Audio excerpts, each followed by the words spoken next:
Welcome back to Morning Cup. I am so honored today because I have Jenn Chow with me. Jenn is a certified professional coach for the LGBTQ community. As the founder of C.How Coaching, Jenn helps LGBTQ women become better partners so they can create the relationship they desire and deserve. Clients who work with her feel lost in their relationship. They struggle with self-doubt, effective communication, and unclear expectations, which then start to create tension in the relationship. Working together in the one-on-one sessions, clients gain clarity, gain clarity on what they truly desire in a relationship, gain deeper self-awareness, and work through mental and emotional blocks to become their higher selves in order to show up in their partnership more authentically and confidently. Jenn's educational achievements include ICF accreditation, association, certified coach, and certified energy leadership, and index master practitioner, certified professional coach, and certified encouragement consultant. Jenn was born in Taiwan, grew up in California, and today lives in Japan with her partner, who is a dental hygienist turned English instructor. Thank you so much for being here today, Jenn. Thank you so much for having me. Absolutely. I'm so honored to have you here today because I think it's such an important topic we're going to be talking about, but I would love to hear about your journey, how you ended up where you are today. Thank you so much. Well, basically, I think a lot of people get into coaching because of something that they've struggled with in their own life. And so the reason that how I got into, coaching was basically my relationship was chaotic. So my partner who I'm with right now, who the dental hygienist turned English teacher now, our relationship was really was awful from the beginning. There was definitely the love, but just nothing we did was working, and it was just we were fighting all the time. And then we got to a point where we were both super stressed out. We were both really kind of on edge all the time. And then my partner had a kind of a breakdown. It wasn't just because of me, partially because of me, but of course there were a lot of other factors. But it made me realize my role in that breakdown, and seeing how my inability to take care of myself and my expectations on this relationship was actually putting so much stress on her. So that kind of started this process, this journey of, okay, what can I do to work on the relationship and not focus on her exactly, focus on myself, and then see where I can grow so that, indirectly it helps the relationship grow better. So that was basically what had happened. And then from then on, after I started realizing that it wasn't all about, her, it wasn't about like the relationship, it was about my relationship with myself. Yeah. That kind of just made our relationship blossom, because once I got control of my life, and I didn't have to put this pressure on her anymore, it just got much better, and then she got better. I love that. And how did you discover coaching? So we were long distance for about 2 years, and that was a very turmoil 2 years. But we would talk all the time on the phone, and we would have awful fights on the phone. And I remember just, endless nights of no sleep. And there was one night that I remember we had just gotten off a fight, and basically it was like I hung up and I was like, you know what? I'm done. I'm tired of talking. Nothing was getting through. We're just gonna not talk. And I tried to go back to sleep. It was like about 3 a.m. in the morning. I had work the next day, but I was tossing and turning. I couldn't go back to bed. Yeah. So I was like, oh my gosh, what do I do? I go online and I'm like, help. looking on Google for like relationship helps, because I had no idea what I was doing wrong. I don't know how to communicate. What was going on? Yeah. So I discovered Jay Shetty. I don't know why, but he was popping up a lot on all my social media sites. And just that night, I think he was talking about, something like gaining control of your life, or like, is your love life in shambles? And so I clicked on it, and I was like, oh, okay, this is pretty cool. And so that was kind of my first exposure to coaching. I love it. And thank you for sharing that. And Jay Shetty is incredible human being, I think. But Yeah. how did you know you wanted to coach the LGBT community? I think it was because after getting into coaching and into the world of coaching, Jay Mhm. Shetty's amazing, and then Mhm. from there I branched out into finding a lot of different coaches. I love the overall message that they were saying, and it was helping me in a sense. But because I got into coaching, I got onto this journey because of my relationship. Yeah. A lot of what they were talking about were, there are some subtle differences between LGBT relationships and normal like heterosexual relationships. Right. And so I kept looking and I was finding, okay, I understand this concept they're saying, but in an LGBT relationship it doesn't really quite work. And so from there I discovered, there's not much, we don't have much of a voice in the coaching industry. And so that's what I thought, you know what, all the people who I could talk to about my LGBTness was other LGBT people. And we all kind of struggled with the same situations, and we just have to kind of make do with what we have, with what is quote unquote, I guess, the normal relationship coaching that they have. So Mhm. it made me realize that, what, I want to do this. I'm gonna help the people, because I know that, my struggles are not the only struggles. And it just kind of became, it was a calling, I guess. Yes. And I love that you followed that calling too. And what was that deciding factor of to really start to create this as a business? That's a great question. I think at the beginning, I really didn't think about it as, I didn't really think about making it a private practice or anything. It was just really, I just needed to save my own relationship. Yeah. Um, but as I was talking and meeting more people, just doing the practice, they're practicing for my coaching certification, I started to hear more and more people who, like, I was meeting. Well, lots of my friends are in the LGBT community, so I was starting to hear a lot of their struggles, and I was like, okay, well, let's do this. Like, I mean, there's definitely a need, Yeah. so that's what started it off.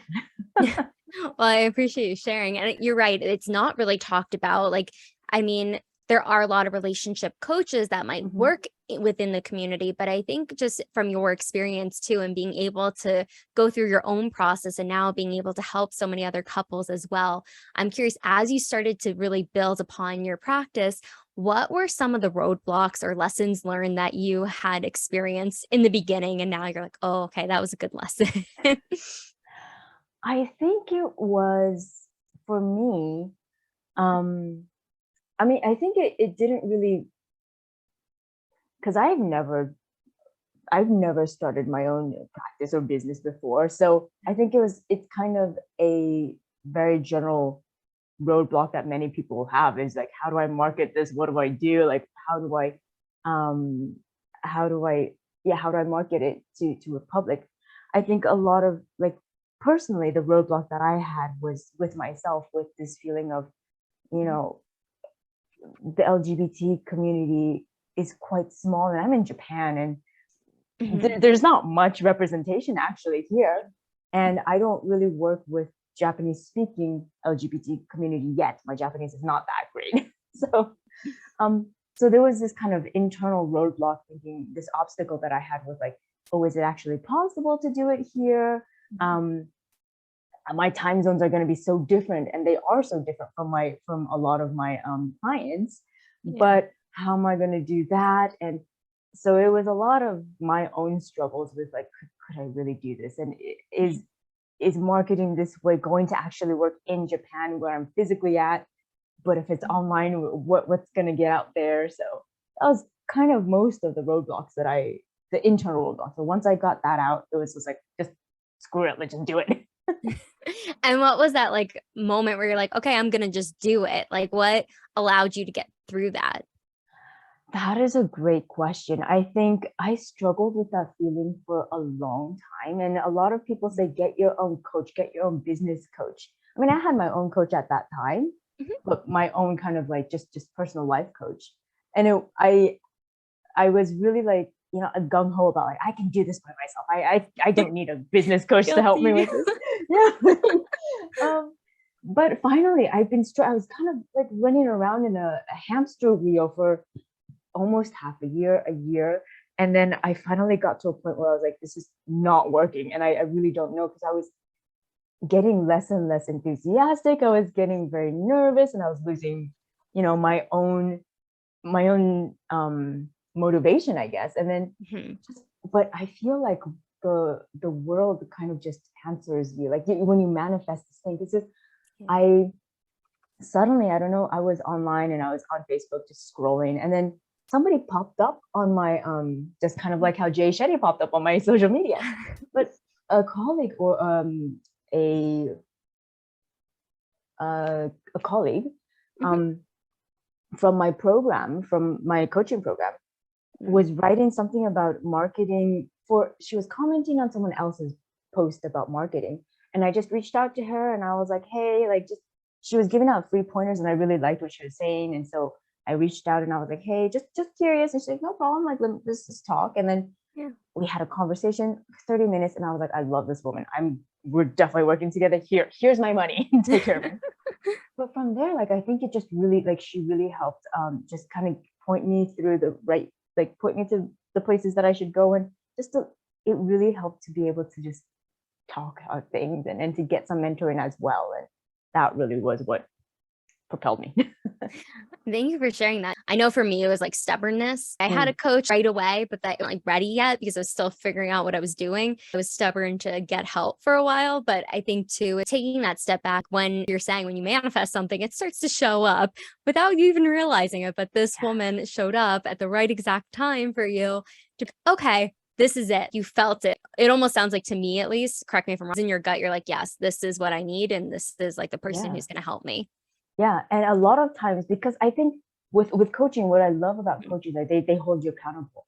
Right. And so I'm here by myself in a little hamster wheel. I'm like, oh no, I'll do it tomorrow. It's kind of, well, I don't know what I'm doing. But with her, she's like, okay, we're meeting next week. Have this done. And then have this. And I was like, okay. And if I showed up the next week without having everything, she's like, why? And I'm like, oh, okay. So I'm like, it kind of got me out of this kind of perfectionism, because I was like, I wanted to have my website this particular way before I started my coaching with a business, a branding coach or marketing coach or business coach, right? But yeah. That's a really good point, because a lot of times there's a lot of perfectionism or just wanting things to be a certain way, and realizing too, I've heard this time and time again, it's just like, just start, just do it, because people are really successful even if they don't have a website, or even if they don't have like the lead magnet or like all these other things that we want to look pretty or like be out there and like look good. And it's also part of like professionalism and just getting things out there. But at the same time too, it's taking action moves us along. And it sounds like this coach really helped you. And just in coaching in general, that's what it's about, the accountability piece. And I love that you brought that up. And I wanted to ask you, because I know you've had a lot of clients, but you have maybe one or two examples you could share that were success stories of, after having your accountability and having your coaching, really saw that transformation. Definitely. I had a client. She was a referral from someone just I was practicing with. It was actually one of my first clients, and I really kind of did not know what I was doing at that time, to be honest. I was just still practicing. I didn't even have my certificate yet. I didn't finish my program yet.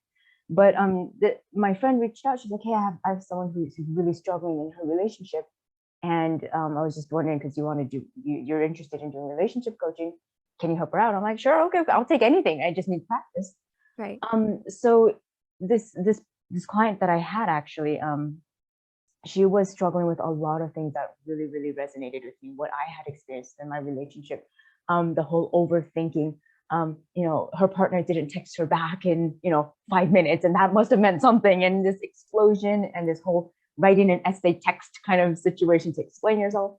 And she was just really, really having a hard time in her relationship, and there was arguments, and she obviously really, really was in love with this person, but they just whatever they were doing, it was just not clicking. So through our time together coaching, we realized, and we dug through kind of a lot of this. The issues were basically her own ability to love herself. And from there, like, it was just every week I just told her, okay, like, these are the things that we have to do, because these are the things we're discovering about what is showing up in your relationship is what has shown up in how you've treated yourself in your own life. And so we practiced a lot with, like, breathing breathing techniques, journaling, a lot of these little techniques that we do to just get her into the right mindset and to kind of become more aware of how she is talking to herself, what she is kind of letting herself get away with, and so letting her partner get away with treating her this way and that way. So I just got in touch. We worked I think about 3 months together, and I just randomly got in touch with her a couple of weeks ago, and I hadn't talked to her for after we finished, and she is super happy in a relationship right now. Same person. At that time, I was like, do you remember the first call we ever had? You were bawling your eyes out and talking about how you wanted to break up with this person because there was no way you could like you could make the relationship work. And now I see pictures of her with her partner online. At that time, I've never seen it before. She's like, I'm so ashamed. I'm not sure if I could put pictures of us together, blah, blah, blah. And I'm like, oh, wow, okay, look at that. Yeah, that's Yeah. beautiful. And I love that you were able to really, it just sounds like so many boundaries are being set, the self-love piece. Those are so important in relationships. I'm curious because I know we talked in the beginning when I was introducing you about effective communication and just the things that you've gone through, but what you're teaching your clients too. What are your top 2 or 3 tips when it comes to effective communication, what that looks like in relationships? Oh, that's also a really, really great question. Definitely, it's the way you talk to yourself is one big thing. I think a lot of times we don't realize how hurtful we are to ourselves, and how we are very quick to blame ourselves for things. And so being aware of how you speak to yourself and what you let yourself get away with as well, I think that that's really big. Another one is definitely to listen to your partner. In the beginning of my relationship, I thought I was listening. I'm like, yes, I got it. I know what you're saying. But I didn't. It really was, as much as I wanted to go what my partner was saying to me to go in my head, it wasn't, because it's blocked by a lot of my own triggers, a lot of my own interpretations of what she was saying. So definitely listening without judgment. Be as open as you can. And I know that's really hard for a lot of people to do, but it takes practice. And I'm still guilty of not doing it sometimes, obviously. We're all human, but it is really listening and just trying to hear what your partner says for what it is. Not, oh, I think, well, this is what she's actually saying. I think there's something underneath what she's trying to say. There's something else. There's usually not. If you just listen to your partner, what they're saying, and ask, be curious if you don't know. Instead of assuming, oh, this is probably what she means, ask, wait, is this what you mean? Because this is what I'm interpreting. And I'm not gonna, I'm not gonna push my agenda onto you. Let me know. So I can clear it up. So I don't have to, go get triggered by something. Because a lot of the times we are triggered by our own interpretations, the experiences that we've had in our lives. So those would probably be my big tips. Those are good ones. I just remember being a therapist, marriage and family therapy in particular, because that's a huge aspect of communication, the assumptions, the judgments, all of those things underlining that we might think that the partner isn't saying, but it's just really being able to hear them out, like listening to understand is what I'm hearing you say too, of when people are speaking. And I'm curious because I know unclear expectations are a big issue in relationships. Could you speak more to that?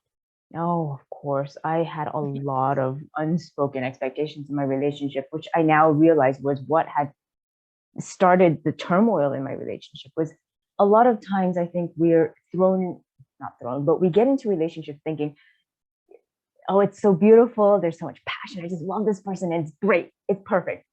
You don't realize that we all have our own expectations of what a good relationship or a healthy and happy relationship looks like. But our partners probably don't have that same thought. And a lot of times what happens is, I'm thinking, okay, well, a relationship should look like this, that. And my partner is like, well, my ideal relationship is like this, that. If you don't talk about it, then you're gonna bash heads eventually. At the beginning of my relationship, I was thinking, I want, because I was working, and my partner had just graduated from her dental school. So she was just starting out, and I was like, well, I have an established career, so I'm going to be the working person. And I expect to come home with a cooked meal every once in a while. And when she didn't do that, I was like, oh, what are you doing? Like, no. And I would always, and there's the danger of, passive aggression. I would never just say like, hey, do you mind, like, okay, I'm going to be coming home really late. It would be really nice. Like, I wouldn't say it, and I just come home and there's no food. And I'm like, and so definitely, like, we talked it out eventually, and then she told me like, I don't really want to cook, and I'm like, okay. There's also definitely the expectation that has to be, or the negotiation and meeting in the middle ground. But yeah, so it really is an important point to just, and it's not wrong, it's okay to want these things, but you definitely talk about it. Your partner is not a mind reader. And my partner used to get angry at me all the time. She's like, I can't read your mind. I don't know what you want. Please tell me. And I'm like, what do you mean? You should know. You're my partner. That's also another expectation. Right. No, you're absolutely right. And it goes back to just the communication. You're communicating, you're really understanding the expectations won't be met or be discussed, because this is where I'm coming from. This is where you're coming from. And how do we find that common ground of understanding? And that's what I love, that you bridge that for your clients as well, like that they're coming to you and needing those things to really understand their partner and being able to vocalize that. Because like you said, nobody is a mind reader. We cannot read minds. We maybe in the beginning think, but once we like start working on ourselves, and that, like, the self-doubt of like, well, wait a minute, this is what I thought was supposed to happen and it's not. And something like, then we might internalize whatever's going on. But being able to take a step back and just having somebody like you really helping them navigate that, I think, is so important. I mean, relationships are the bulk of everything. Yeah, definitely. And I think something that you mentioned kind of, it reminded me of something else, was the fact that a lot of times we are a little, at the beginning of relationships, everyone wants to look really good. We want to be like, oh, I'm super flexible. I'm totally open to everything at you. We want to sell ourselves to our partners as this person. Right. And a lot of times, I mean, I understand, but it is very, very dangerous, because our partners get this idea of who we are. But when, after a couple of months go by, or maybe even a year, and you show up and you start to kind of like become who you really are. If you started off with like, oh, anything you do is fine, and you don't even go to the bathroom, you're just this goddess, right? Or you don't ever think about oh, this person has their own like issues, and oh my god, now it's happening. So I think that really is important to really realize who you are, and to not be scared to show that to the most important person, right? To your partner from the beginning. I know we can fluff it up a little bit, but not too much. Not when you're a completely different person. But I love what you said and how you really explain that too, because, just a personal story, when I like was dating a few years ago, I was like that. I was like, okay, this is me. And like, it never really got that far of me being able to really be myself. And I made it so intentional, like a little over a year ago, before I met my partner now. But like, I was very intentional of, this is who I'm going to be, and this is me, and 100%. But I think a lot of times when there's like self-doubt or perfectionism or anything that's like creeping within, that's a great opportunity to really date yourself first, so you know yourself, and then you can show up powerfully for your significant other, because you're being you, like 100% you. And of course, in the beginning, you want to look nice and all that stuff, and then they eventually start to see all the other stuff. But I mean, I think it goes back to just being authentic and being yourself. And that's what I'm hearing from you too, of just really helping your clients along that journey of understanding who we are as individuals is incredible. And the partner, significant other who is going to love us is going to appreciate that, because that's us, because you can't hide that forever. I mean, you can't have this facade. Maybe some people do, but it's not authentic to who we are. So I think it's just an important piece to really echo what you're saying, because I think that is so significant, of just really being true to ourselves, because that's going to make us happier in the long run too. Yeah. And it's a really scary thing, actually. I mean, because personally, as well, like I started this journey not knowing who I was, and I was single for 5 years before I met my current partner. And I was quote unquote dating myself, but not really. because I didn't want to look at those, those parts of myself that I thought were shameful or were bad. And I labeled myself like, this is not good, this is good, this is not good. You should show this to people. You don't want to show this to people. Right. And it's the relationship that you have with yourself, right? And to have the courage to be like, you know what, I have this part of me, not a big fan of it, but it is still part of me, and it's okay. And it's a validation, this self-validation. It's not external, because what happened in my previous relationship was I was validated as somebody who I was not. And I thought, okay, this partner expects me to be like this, and I'll do it. And because I get praised and I get, a lot of love if I show up this way. And I tried to like hide all the bad things, or the quote unquote bad things that I thought about myself. And that didn't work, because eventually I became so exhausted about being, not authentically who I was, but I was so scared. And it really is just realizing it's okay. We're human. We all have parts that we would like to change, and you can change anytime. You just got to choose to change, and it's fine. And that's what I help with my clients with, is just realizing you're okay the way you are. If there's something that you want to change, all right, let's do it together. And we can take your time.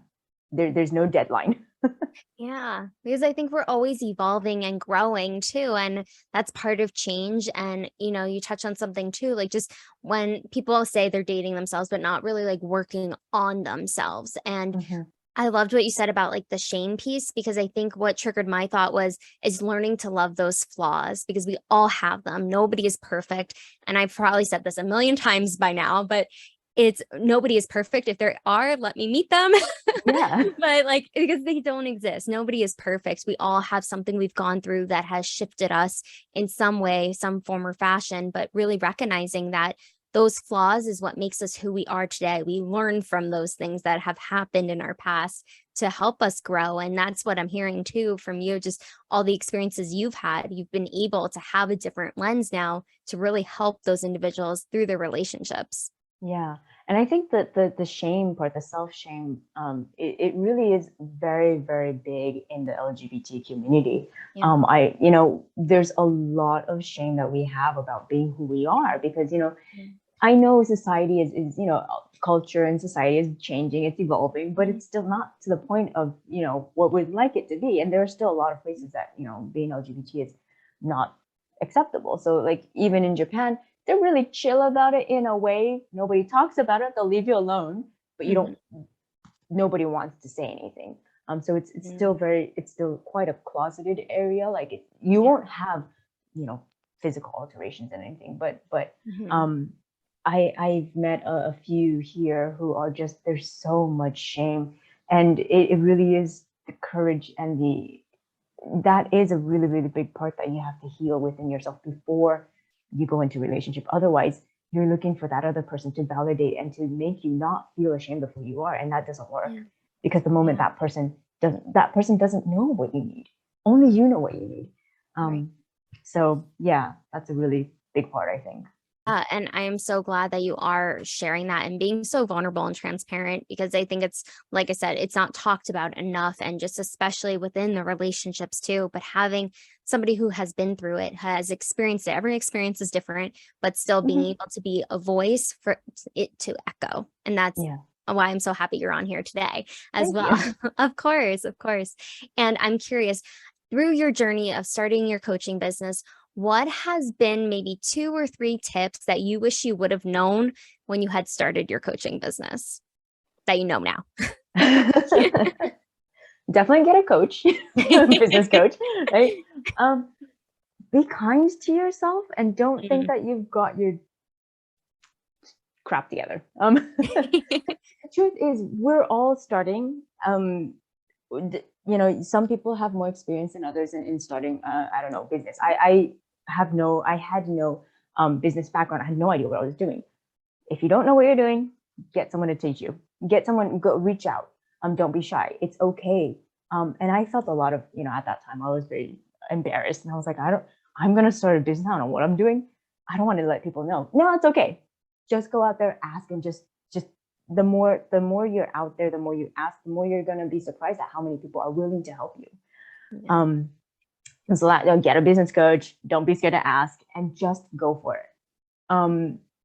We talked about it already, but stop waiting and stop wasting time thinking about like, it has to look this particular way and I have to have this before I do that. Just go, because the longer you wait, the longer whoever you can help is waiting for you to show up, and they are there. And just don't get stuck in your own mind, because that's where I was for a long time. There was a lot of fear and, oh my God, but what if I put myself out there and no one's going to reach out? First, you got to put yourself out there. Right. Right.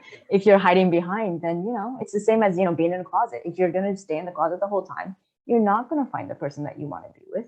Yeah. You're not going to find who you are. You won't find who you are if you're stuck in the closet the whole time.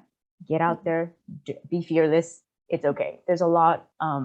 The world is full of really, really wonderful people who will help you and who will love you for who you are. Yeah. Well, I appreciate those 3 tips. I think those were phenomenal and very necessary to remember too, because I think when we do start, there's a lot of different thoughts that are flowing through our head of, okay, well, when do I start? Where do I start? Or just having the compassion and the kindness to ourselves and getting people to help, because I know that was one of my struggles in the beginning too. And still sometimes it creeps in. Yeah. But it's really recognizing too that people are in your corner. It's just finding the right people. I've been so enjoying this conversation, Jenn, but we're going to jump into the rapid fire questions if you're ready for them. All right. Okay. The first question is, who is your hero? My hero is my mom. My mother is definitely my hero. We had a really weird relationship. And she has always been the pillar in my life, despite my weird relationship with her. I came out to her and there was this crazy thing that happened, but she was my mother is a very, very traditional woman, and so she's traditional Chinese thinking.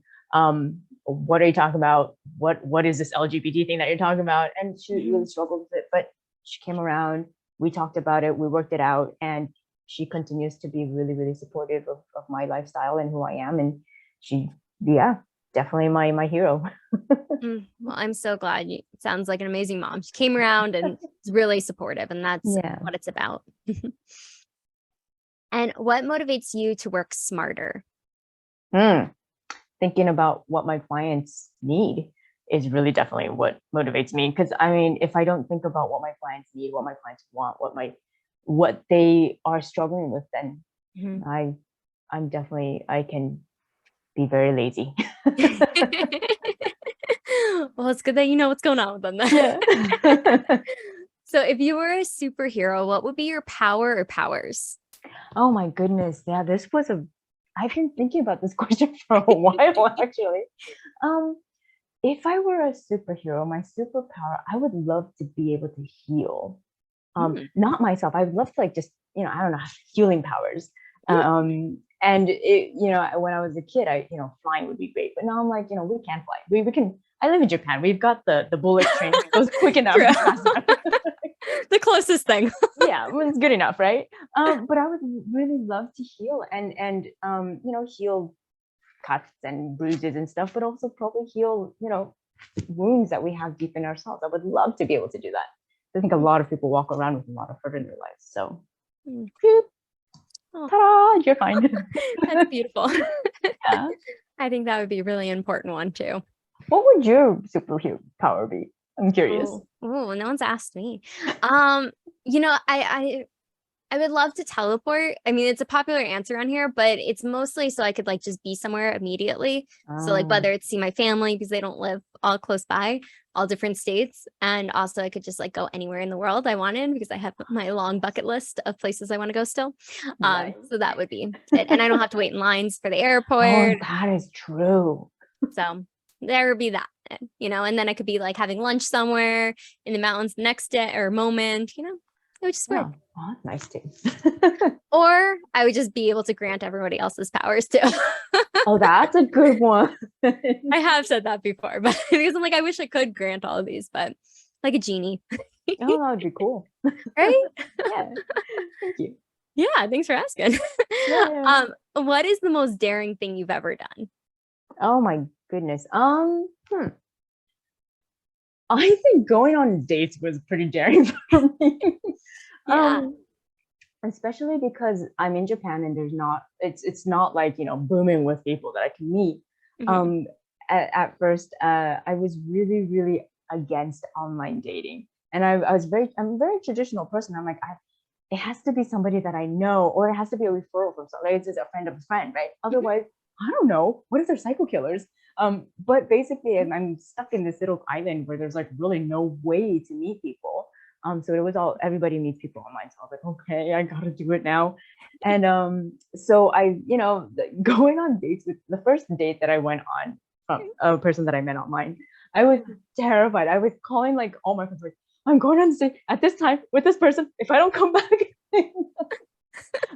the date was fine. She was very, very nice. It was just we didn't click at all, but it was really awkward. And the whole time I was just thinking, is this what it's supposed to be like? Like you sounded so much more exciting. I think we both sounded a lot more exciting when we were online, but now that we're sitting down in front of each other, all right, thanks, bye. And that was definitely the biggest, the biggest dare I've ever done before in my life.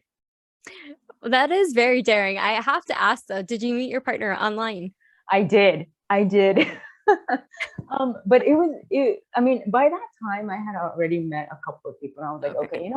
okay, they're not that bad. Yeah. It's just this idea I had. Yeah. But my partner was quite aggressive and she was the first really aggressive one to me. Like she was the one who would message me a lot and would kind of set up times to like call each other. I'm like, whoa, okay, I've never really had this in my mind. I was more like the quote unquote dominant one. So when she was like when can we meet? And I was like, okay. So we did meet earlier than we were planning to. I did end up setting up a date because we are long distance. And she was like, oh, by the way, I'm gonna be free like a week earlier. I'm gonna drop in and come and see you. And I'm like, wait. But that was that. Thankfully, though, like we started a week earlier than we were supposed to. See, it all worked out. I mean, online dating can be scary, but that's how I met my boyfriend. It's, Yeah. like sometimes it works out. So I'm glad it Yeah. did. Yes. Now Yes. you can I help mean, your clients too, be more yeah. open to it. Yes. Exactly. Exactly. I think we go through certain experiences so we can help others. Yes. Yes. I always say, you know what? Of course, you want to be safe, right? Yeah, You of want to be course. careful, but definitely don't hold out on potential opportunities. I think the reason why I was able to kind of give my relationship a chance was because Mhm. one of my closest friends, very, very very careful woman, met her husband online, and when she told me, she's like, I'm trying online dating. I was like, oh my god, if you're doing it, I can do it. So, It's courage. yeah, it really is. It really is. Because you never know, but I'm so glad it did work out. Mhm. And what is the phone app that you use the most? The phone app, Mhm. Instagram. Instagram. Yeah, definitely. It's a habit. I love watching the videos, the reels. Oh my god. They're kind of like my addiction right now. Mhm. Before I go to bed, I can like, okay, I'm just gonna look at it for like 10, 15 minutes. And then after an hour, I'm like, I can't stop. And my partner's like, let me take the phone away from you. It's time to go to bed. And I'm like, okay. Oh, it's rough. I mean, some of them are just so funny. It is. And I'm like, these people are geniuses. They can be. They definitely can Mhm, be. mhm, And mhm. what is the last book that you've listened to or read? The last book I read, love language, love Mm. languages, the five love Ah, languages. Yep, it's by my bedside right now. I've read it a couple of times, and it's always it's. I love rereading books because you get a total different sense. You're a totally different person when you go back to read it.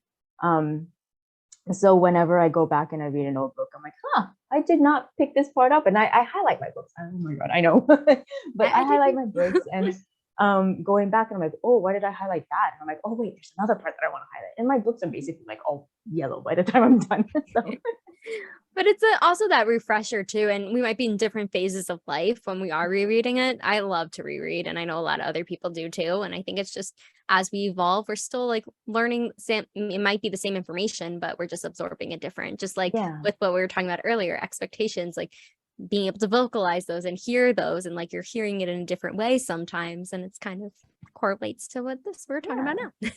Yep. So if you were to describe yourself as an animal, personality type, style, what animal would you be? Oh, that's a really nice question. I know what animal I would like to be, but what animal I am most like? Hmm. Just a second. Oh, it's supposed to be a rapid fire question, right? The first animal that comes to mind, I guess I'm just gonna answer the animal I want to be, and I hope that this is what I strive to be. I love hippos.